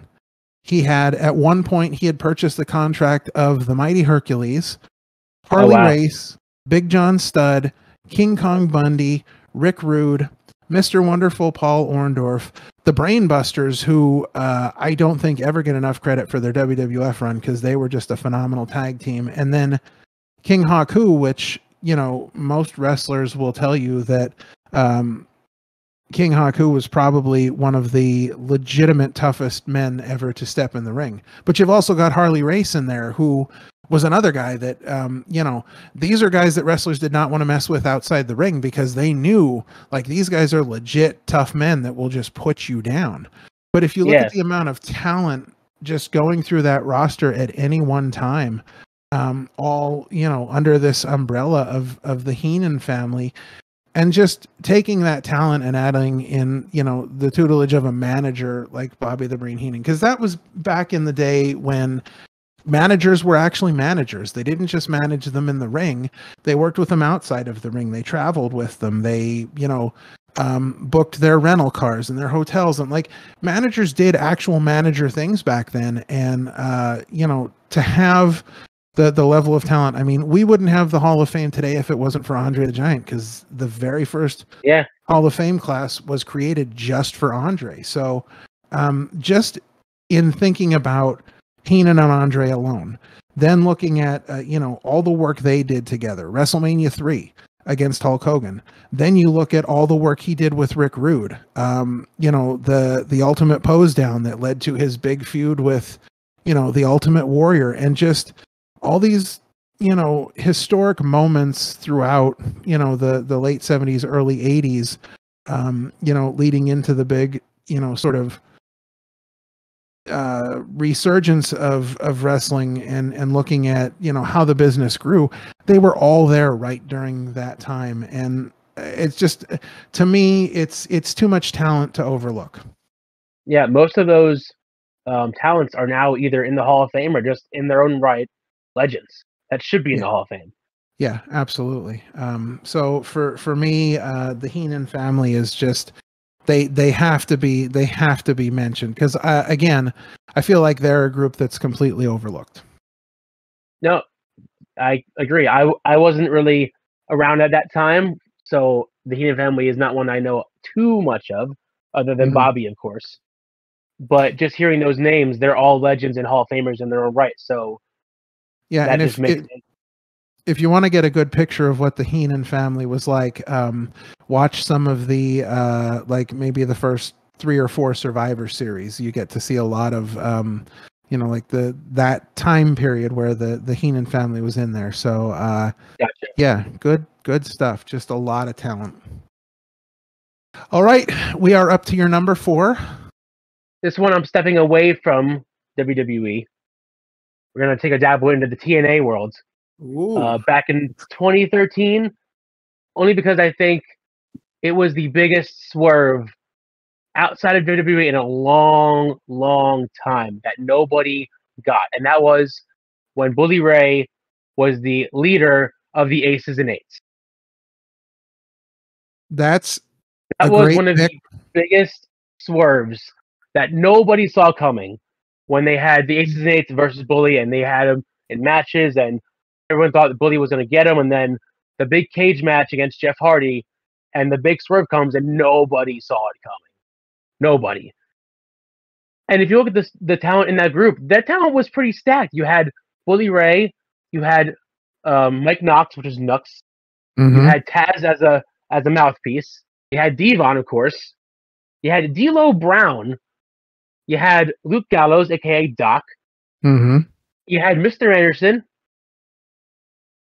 And at one point you had Tito Ortiz for a little bit before they sent him back to MMA. But like, they had a stacked team of people who are just really good wrestlers, legends, and just, it was, I think, the best year, because they were only around for, I think, a year. But it was like the best year of TNA wrestling, where you wanted to see what happened next week. You wanted to see what happened on Tuesday or Monday, whatever time it was at that point. Yeah. It made TNA, once again, exciting to watch, having this big who's the leader, who done it situation, and it was Bully Ray all along. Yeah, I think Bully Ray had been as part of the Dudley Boys or Team 3D. He had been such a fan favorite for a long time. A lot of even when they were like, bad guys in WWE, still, you had all these people that remember the Dudleys fondly from ECW, so they were still huge fans. And even though they did a lot of heel stuff in WWE, I feel like TNA was really where Bully Ray sort of came into his own as the quintessential heel of wrestling. I think he was the bad guy of, like, between 2012 and like 2014-15. He was the bad guy that you wanted to see get beat up by the face. Yeah, and what was great about, his TNA run, especially working with Aces and Eights, was that he got so much time on the mic where he didn't necessarily get that in WWF. He didn't really have the whole sort of opportunity to cut as many promos as he did in TNA, and I think that's where a lot of people saw, the heel genius of Bully Ray. But you're absolutely right. The talent in that group, for TNA at the time, a lot of the knock on TNA was that, again, they were bringing in all these WWE guys and all this stuff, but they gave them a place to shine. They gave them a place to do something that the WWE wasn't giving them. And you are right. That is one of the biggest swerves. Just that whole, Bully Ray being the leader, and I feel like Aces and Eights really kind of defined a time period in TNA. Yeah, they were literally all you wanted to see, especially like the slow build towards who was the leader, because you had all of them come out and attack people for a while, not say anything, not really speak, just kind of tease. They would slowly unmask each person as they revealed more people, more, and they all had different statuses. Like they weren't like groups. They were like vice presidents, sergeant in arms. Like they had all these crazy different names for each person. It wasn't just, oh, you're in this group. You're vice president. You're sergeant at arms. You're a soldier. You're the spokesperson. It's like everyone had a role and a name in this faction. That's why I thought it was so interesting to me that Aces and Eights were just so different for that time period. Yeah, it was. I mean, it was like the perfect merger of Sons of Anarchy and professional wrestling. Like it was exactly what I was thinking of. Yeah, it was so much fun. Yeah, that's a phenomenal pick. So actually, with my next pick, I left the world of WWE as well. So my number 4, and I got to admit, so I'm not the biggest. I'm not the biggest fan of New Japan. I don't see enough of it. I don't know enough about it, but I will say, even not knowing enough about that, for me to put them on my list, it's a big deal. So at number 4, I've got the Bullet Club. And for me, the amount of stars that have come from the Bullet Club, the amount of talent that has gone through the Bullet Club, even now, just looking at talents of the future and guys that are going to be huge superstars, and the fact that you really can't go anywhere. And again, we're not talking about DX, we're not talking about the NWO, but we're talking about the Bullet Club. And if you are talking about those 3 groups, you can't go to wrestling shows without seeing a Bullet Club shirt. Everybody's got them. Everywhere. It's such a big nostalgic thing for people, and just to have to see the impact of what became from the Bullet Club when people left. Prince Devitt, now Finn Balor, AJ Styles, Gallows and Anderson, the talent level that was at the Young Bucks. I mean, the talent that has passed through the Bullet Club has to garner them some kind of ranking on the list of best factions, simply because there's so much talent and there's just this lasting impression on the wrestling business. Like we will literally talk about the Bullet Club forever. We will talk about them in the same vein as the Horsemen and DX and the NWO, because they have left such an impression on the business. I feel like, and I know that WWE doesn't really do this, although they did kind of rip off Bullet Club when they were doing like the Balor Club stuff and some of his gear, which I feel like is okay because he was like the originator of the Bullet Club. But yeah, he was the one that made it. Yeah, so I feel like that's okay, but I don't feel like the Bullet Club directly has anything to do with WWE, but I feel like their influence can be felt there in just, there's so much of what came from that's still seen in WWE. I mean, you look at some of AJ Styles' tights and he's got like the Japanese stuff on there from his time in Bullet Club. Like it has influenced talent that I don't think we will ever see go away. And you also have to think that they sort of are intertwined because without saying it, you have the OC, you had the club, like you said, you had Balor Club. They were Mhm. saying every name but Bullet because they Yeah. were trying to capitalize off of the name without actually saying the name. Sure. And I feel like they may have succeeded at one point where the NWO ultimately failed. You know, because you see these Yeah. groups grow and you see different members come and go, and the NWO just got to be, you know, when and nothing against Virgil. I've met him plenty of times and I've got plenty of Virgil stories to tell. But when Virgil as Vincent is now joining the NWO, and like, you know, Horace Hogan is joining the NWO, like things are getting off the rails here. But you never really saw that with the Bullet Club, because the level of talent that continued to join the Bullet Club and replace people that were leaving, it never dipped. It never got to the point where you said, oh, I can't believe that guy's in Bullet Club because he's not up to the standard. That never happened.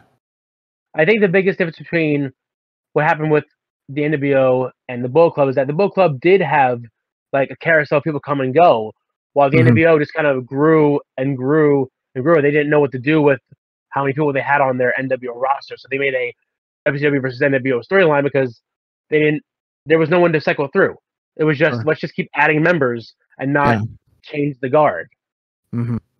I think that was what happened with the Bullet Club, is that they kept changing the guard and they kept making it relevant year after year after year.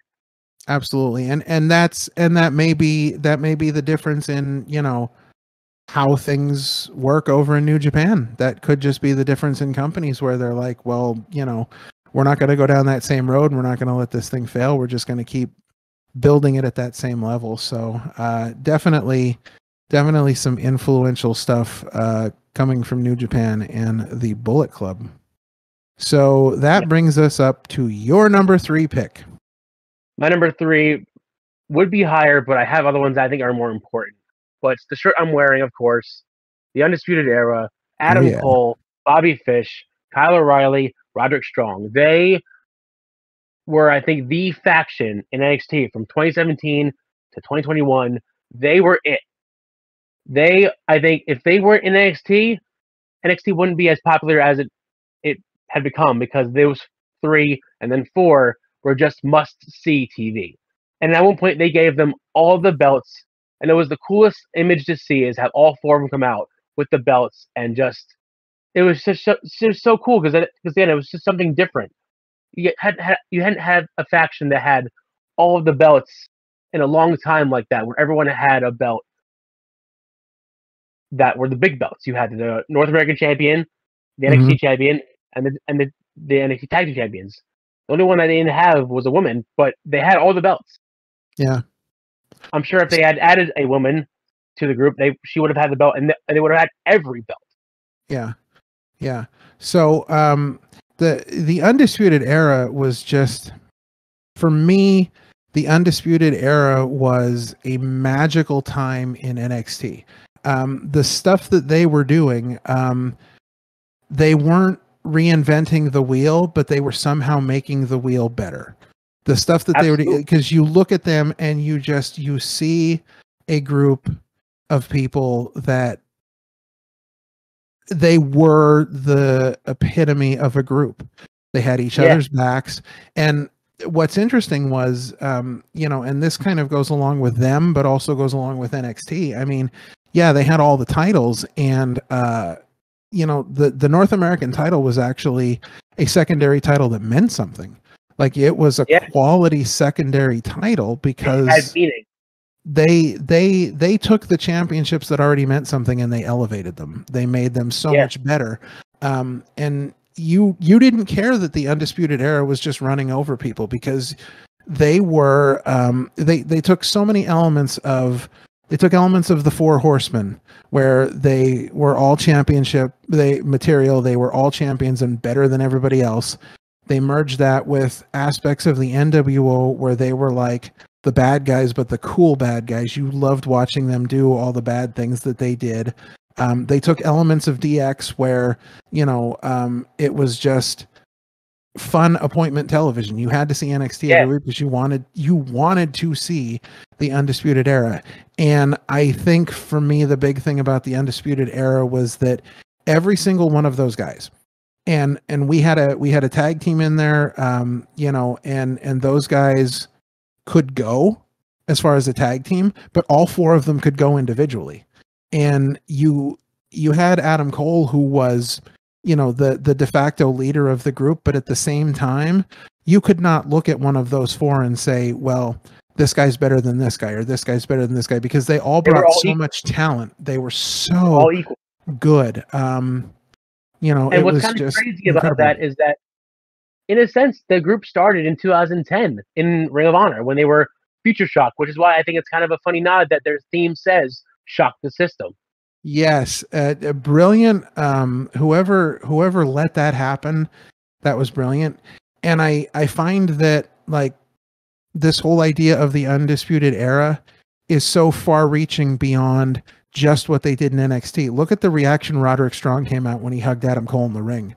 Like, the crowd on AEW, the crowd went insane. Yeah, it was nuts. Like, that was one of the biggest pops I've heard in AEW in a long time, because people wanted to see that, because they miss how great the Undisputed Era was. And this is why I don't think that they can ever really fix NXT.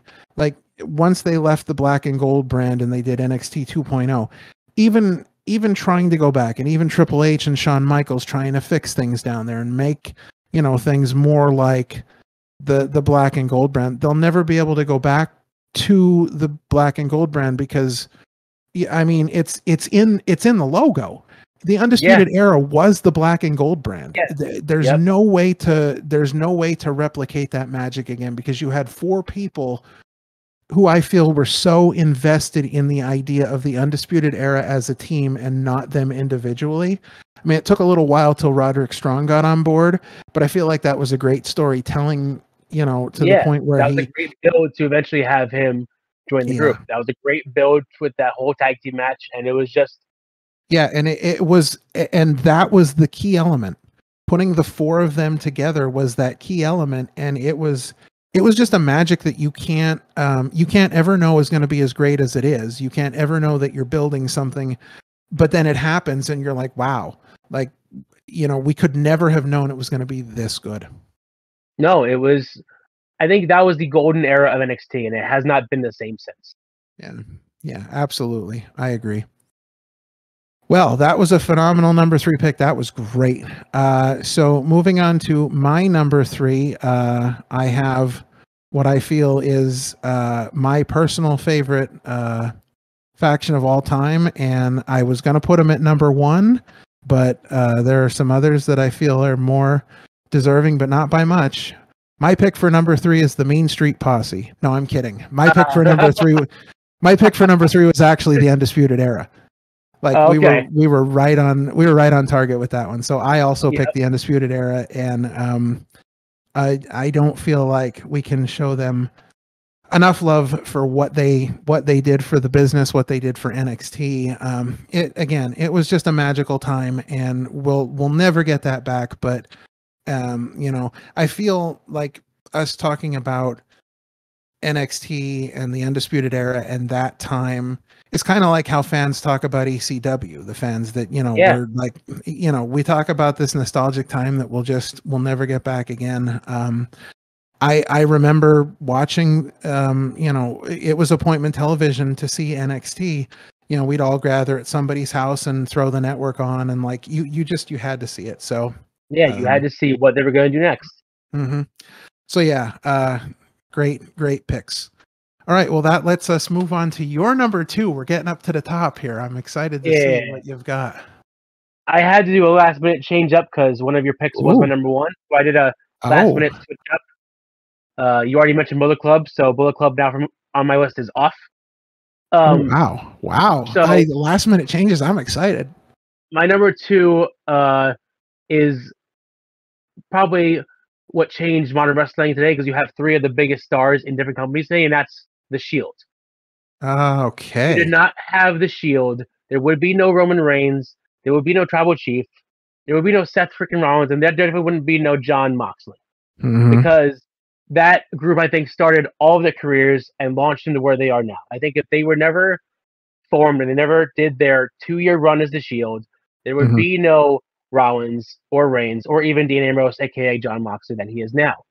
Yeah. Because they got all their starts from being in that group together those 2.5 years. Hmm. And Yeah. their matches were must see, like kind of like Undisputed Era. Their matches were must see because Mhm. for a good year they never lost. They were undefeated. You wanted to know Yeah. when they were going to lose their first big match because for a year they just dominated. So for me, the Shield did two things. One, I feel like when they made their debut, when they jumped over the railing, nobody saw it coming. At the time, NXT wasn't as heavily followed by the majority of the fans like it would become. So there were a lot of WWE fans that were unsure about who they were at the time.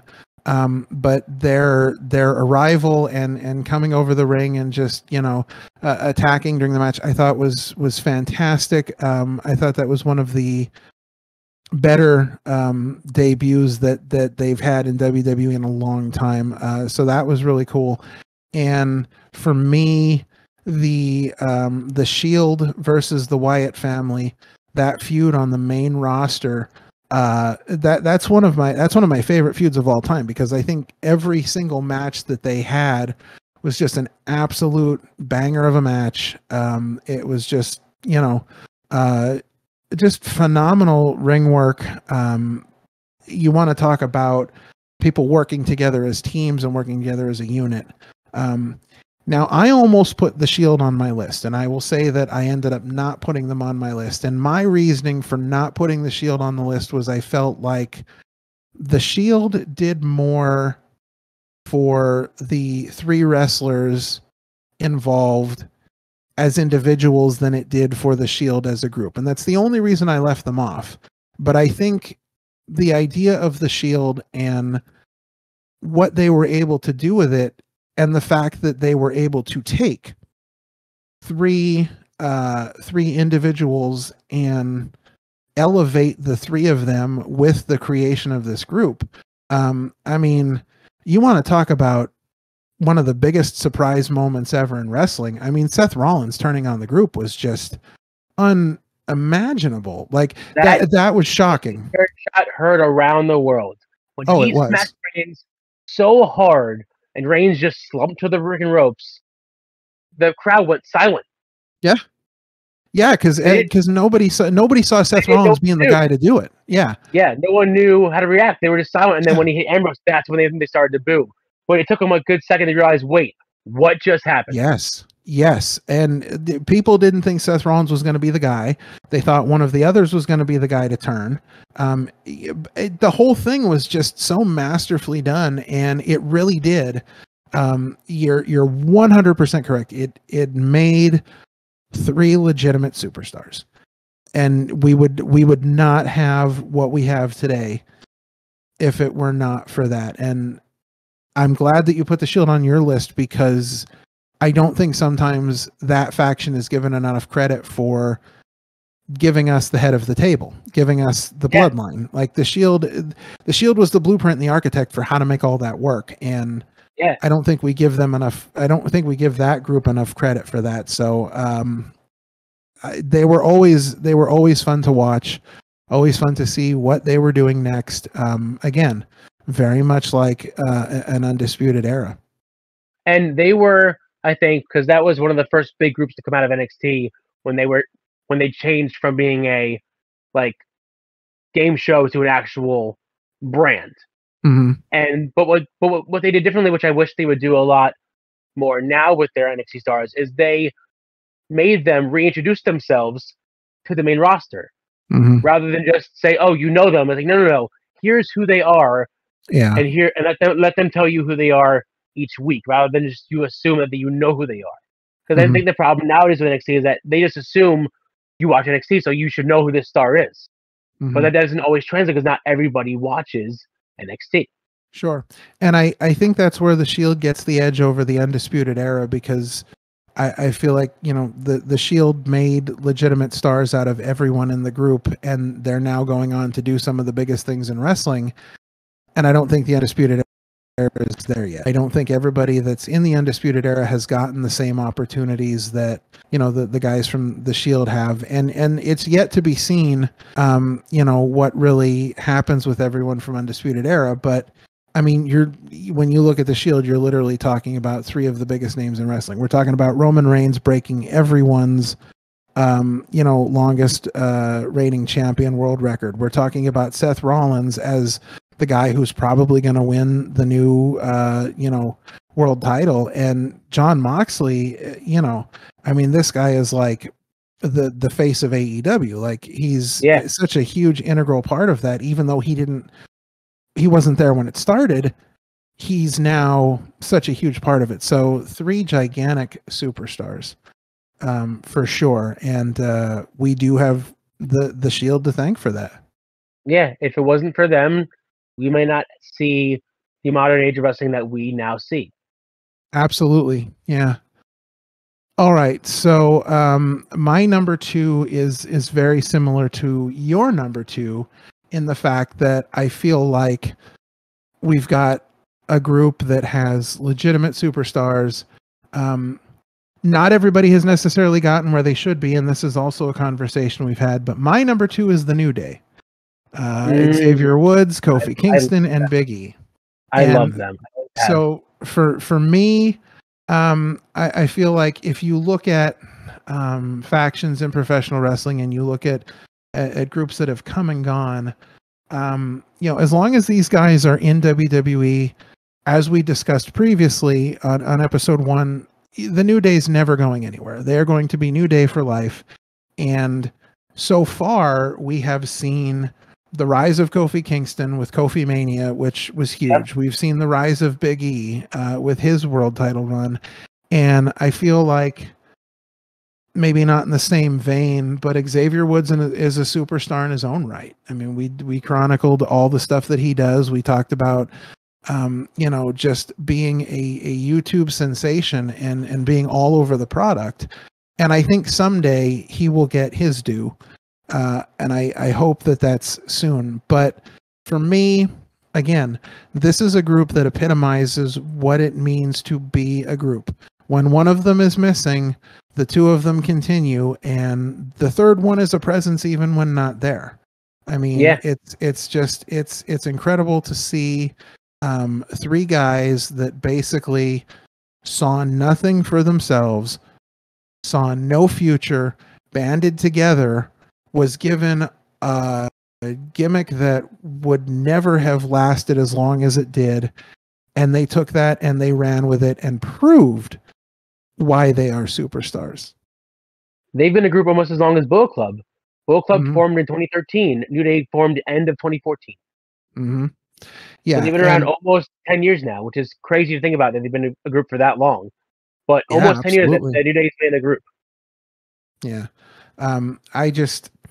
The thing about New Day is that no matter what they do, even if it's them out there cutting promos, there is an excitement level to the New Day. There is a believability to the New Day. It's the kind of thing that you want to watch. I can think about watching like Monday Night Raws or SmackDowns on replay and just kind of, you know, fast forwarding through the boring stuff and stuff I didn't want to watch. And yeah, you know, you see the New Day and you stop immediately. Like it's just a gut reaction. Like you have to see what they're doing. They're just, and the talent is there. You go all the way back to, you look at Kofi Kingston and the stuff he was doing before the New Day. I mean, he was a phenomenal talent then. You look at Big E Langston when he was in NXT. Just a phenomenal talent then. And Xavier Woods, again, you want to talk about a guy that's been given like garbage gimmicks and, you know, having to work through that and get to, you know, just get to another gimmick that works for him. I mean, this guy has overcome so much as far as like bad gimmicks go, and he's taken it all in stride. And, now he's, such a major part of this group. I mean, who would have ever thought that we'd know the name of a trombone? I mean, seriously, come on. Francesca too, man. Francesca 1, rest in peace, but Francesca 2, but it's insane. Just the stuff they do, the fun they have. They're a faction for the people. So it's crazy because when they first started, they weren't obviously what they are now, but nobody. Oh, you're breaking up. They were so preachy at first. They seem more like preachy than like the New Day that we know now. Well, so, I think in the beginning, I get the impression that they were supposed to be like heels. Like it was not a very face group. Yeah, it didn't feel like it was very positive at first. It felt like they were almost like mocking you in a way without saying anything. Mm-hmm. Yeah, absolutely. So yeah, it's sometimes you look at groups and you think to yourself, I like these guys, but it's really good to see a group like that succeed as well as they have, because they have a love for the business, and I think that's why their group excels, because they all have that that real love for the business. So yep. All right, it's time. We've gone through our lists. We've chopped them down little by little, and it is now time to get to our number 1 picks. So I'm excited to see what you've got. I've been waiting. I'm a little bit upset that I didn't say that I should omit this team from the first 3. They're also the one that everyone would say, and that's Evolution. Because without Evolution, you wouldn't have Batista's long reign as well as Orton's long reign, because they made stars out of both Batista and Orton. Well, had the big Orton turn where they went thumbs up, thumbs down. You can never forget it. You had the big Batista thing where he did the thumbs up with one thumbs up and they turned his thumb down for the contract. Yeah. Like, it was just so big for that time, and they had that run. And this was also during the the reign of terror with Triple H anyway, so obviously that helped him out as well. But it was just, you loved to hate them back in the day because of Triple H and how they were the team, and their sole purpose was to help Triple H keep the belt. Yeah, and I mean, you just think about how that time period was also such a resurgence and reemergence of the character of Ric Flair. I mean, that kind of put Ric Flair on the map again. I mean, they painted him as this wise sort of mentor character, and it kind of furthered the legend of who Ric Flair was. He was the wise man before Heyman was the wise man. Yes, brilliant. Absolutely. They're between all the members of Evolution, there was just so much talent there, and there was you could see WrestleMania main eventers in all 4 of them. You could see it at any time. Even with Randy Orton being as young as he was in the group, he talks about a lot of times he talks about his struggles during that time in wrestling, and just kind of figuring out who he was and how the business worked. And you could look at, when they did their sort of, reunion on Raw years later, how fondly people, remembered Evolution, and just the amount of talent over the years that is just represented in those 4 wrestlers is just incredible. And then I think what's crazy is that it was almost Mark Jindrak in there. Almost. Yes, that video is insane. Watching that video where they're walking up over like the top of the street, and you see Mark Jindrak there. And not Orton. That's incredible. What could have been, right? Yeah, it just goes to show you, like, the world of wrestling is just insane sometimes, and it just takes one little tweak, and things could have been completely different. And you also have to remember that they had them working with, like, Mick Foley. The Rock was with them. You had him, like, doing these high-profile matches. Orton was working with Taker at some point. Like, they had him working with the big guys, as well as trying to bring him up, the ladder of superstardom. So they had matches with all the big names of that time. You had Orton facing him, Batista facing him. Like, they were brought up on all of like the big guys that could carry them to the next level. Oh, absolutely. Yeah, there's just, I mean, there's no question that there is a absolute spot in history for that group. I mean, they were, they took this idea of the four horsemen and modernized it in a way and tweaked it enough that it just sort of, it created its whole thing. And the presentation of Evolution for me was just absolutely amazing, between the theme music and everybody showing up in suits and like the whole presentation. They were just, they were better than everybody. They knew it. They showed it. It was just a perfect presentation for the time. Yeah, they were big shots, and they made you know that they were big shots by the way they dressed, their epic entrance theme, their epic entrance where they would just walk out slow and just almost as if they were the Bloodline taking their sweet time to get into the ring. That way you just knew that who they were. Yeah, absolutely. I feel like modern wrestling, you can take a lot of what the old factions were doing and you can place a lot of the modern factions that they took ideas from all these older factions. Sure. And put it and kind of like reimagine them in their own way. Yeah, absolutely. All right. Well, that was a great number one pick. Not who I put at number one. I'm curious to see who you picked. All right. So when I picked my number one, this was actually when we first brought up the idea of discussing factions. This was the very first group I immediately thought of. And I thought to myself, well, I've got them on my list. I know I'm going to keep them on my list. So I'm just going to start pulling other factions that I think could be on my list. And I will see, where they land in this. And I just had to keep moving them up to number one. And they ended up there at the very end. So my number one is the Hart Foundation. Brett, Jim the Anvil, Owen, Bulldog, Brian Pillman. And I have two very specific reasons for this. Well, three, honestly.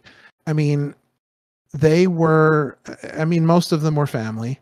And then Brian Pillman was a friend of the family. But they really were a quintessential team. They 100%. They, for a long time, their mission was kind of, protecting Bret Hart, protecting his, everything that he was doing. And then it kind of morphed into, more of this group mentality. And a lot of that had to do with what I feel was one of the most groundbreaking angles that the WWE has ever done. And the reason I think this is so groundbreaking is because I feel like we had something that we'd really never seen before. And so when they were doing the Canada versus USA angle, where Bret Hart was just cutting down on Canada all the time, you literally had a group of people that on one side of the border were heels, and then when they went home to Canada and did shows there, they were the returning conquering heroes. And they had, to me, and I'm a big Stone Cold Steve Austin fan. I've seen pretty much everything he's ever done as far as WWE is concerned. But when I talk about the greatest wrestling entrances of all time, and I look at specific entrances, to me, there is no bigger proof.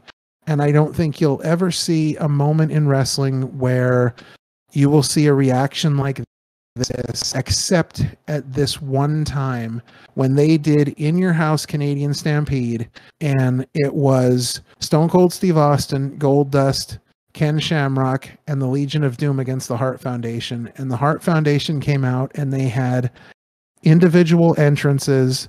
And I'm telling you that I was in the building at WrestleMania 25 when Stone Cold came out for his Hall of Fame introduction, and that was one of the loudest ovations I'd ever heard in my entire life. But this was on another level. The crowd was so hot for that Hart Foundation, and every one of them was treated like a superstar. The Bulldog came out with his obnoxious wife, Diana, who was dressed as Miss Calgary with the sash and the crown, and the crowd ate it up. They went the whole 9 yards. Yes, the crowd ate it up, and then after that match was over, the crowd stormed the ring, and it was just, to me, I look at that and I say to myself, I can't think of a better moment or a better night that a faction has had. And I can't think of a faction that I remember as fondly and think about as a full, complete group than I think about the Hart Foundation. I think, you know, they kind of made it through the whole sort of faction wars era of WWE. And I feel like they were the first ones to really sort of do it big and have these quintessential moments. And the fact that they went from heel to face to heel, depending on where the show was, to me, that was just groundbreaking. And again, the amount of talent you have there: Bret Hart, Hall of Famer; Jim the Anvil, Hall of Famer; Bulldog, Hall of Famer; Brian Pillman should be a Hall of Famer for his body of work. Owen Hart should absolutely be a Hall of Famer, and that's never going to happen, which is sad beyond belief. And the Hart Foundation themselves should be in as a faction, and that's never going to happen because, you know, Owen's wife is never going to let that happen. And I understand her side of it, but I also understand that, like, you want to give even if you feel that WWE is capitalizing on it for altruistic measures, that's fine. You want to give the fans the opportunity to celebrate him, and that's what the Hall of Fame is. How do you feel about AEW doing their annual Owen Hart Tournament Cup? I think it's interesting. I would have liked to have seen. I mean, I think there should have been more of a connection there. I don't really feel like there's any real connection between AEW and Owen Hart at all. So I feel like AEW is a strange place to be having something like that.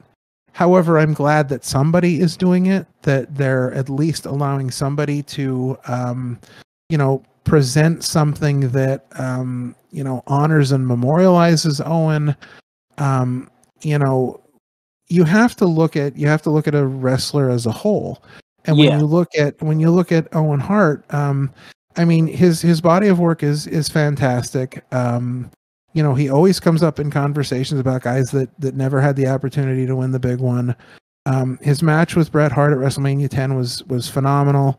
His tag team work, just unparalleled. He was a great character. They had some missteps with him, the Nation of Domination and Time for a Change, Owen Hart, and I Am Not a Nugget, and like there were some missteps with him, not his fault, but he's had a Hall of Fame career, but he's also, from what everybody said, a Hall of Fame guy.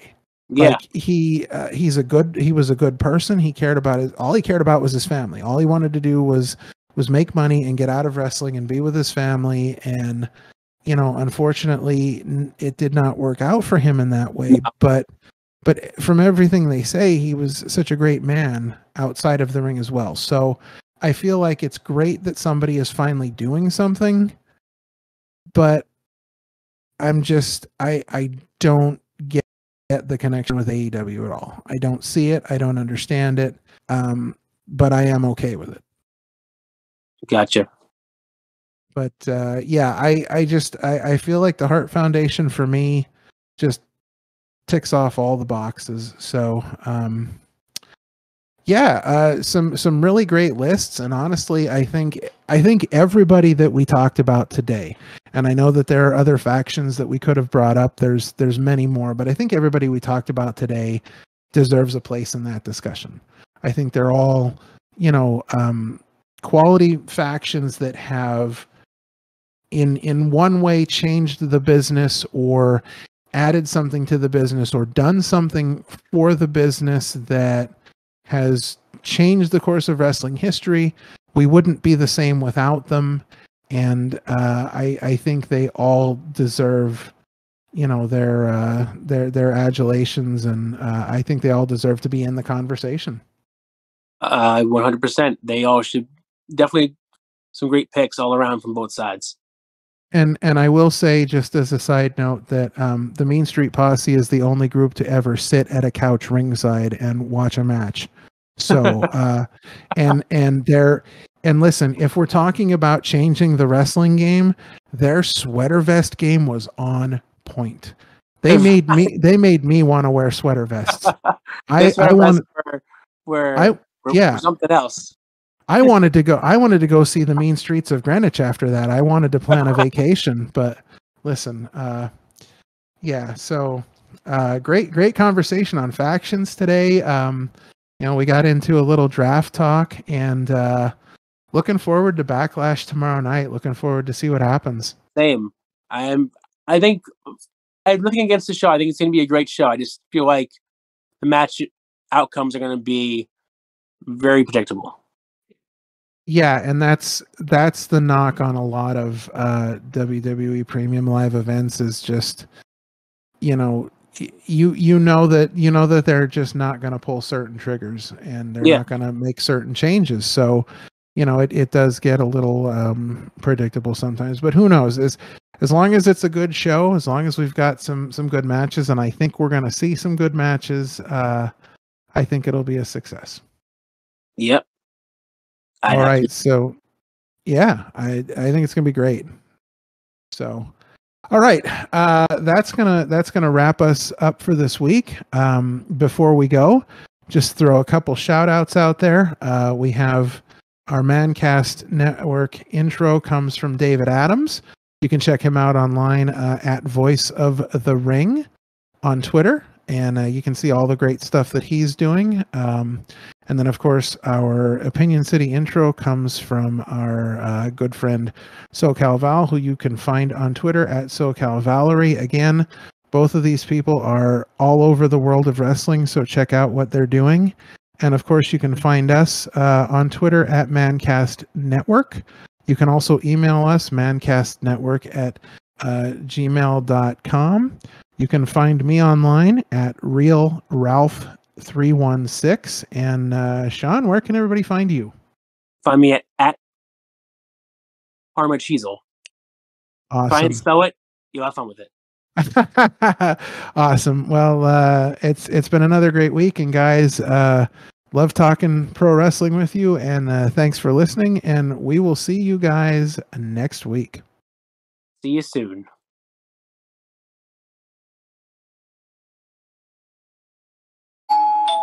This is Ultimo Ann here. You're listening to Opinion City Podcast. Thanks for tuning in.